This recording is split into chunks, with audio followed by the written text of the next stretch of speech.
sommes au marché de Gros, historiquement plutôt, le marché de Gros. Ça a été les heures de gloire de l'agriculture illibérienne. Donc ce lieu est resté pendant très longtemps, on va dire, une grande zone bitumée. Et puis il fallait vraiment faire quelque chose d'important par rapport à nos engagements de campagne, reverdir Elne, faire rentrer de l'eau dans les nappes phréatiques. Aujourd'hui, on n'est vraiment qu'à la première étape. On se devait absolument d'enlever le bitume de cette zone-là.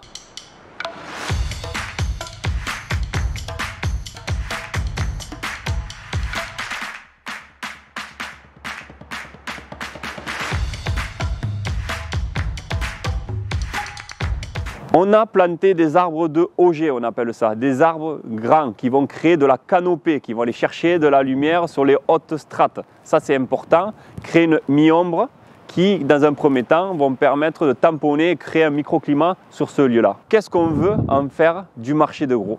Et donc aujourd'hui, vraiment, il faut qu'un maximum de personnes puissent s'engager dans les prochaines concertations que l'on va faire, où on retrouvera des Ibériens, on trouvera des associations du village, qui vont pouvoir amener leurs connaissances, leur envie, pour qu'enfin on puisse créer ce véritable poumon vert de la ville d'Elne, ce parc idéal que tout le monde attend depuis de nombreuses années, et puis que tout le monde comprenne qu'on n'est pas des bâtisseurs, comme certains aimeraient le faire sous-entendre.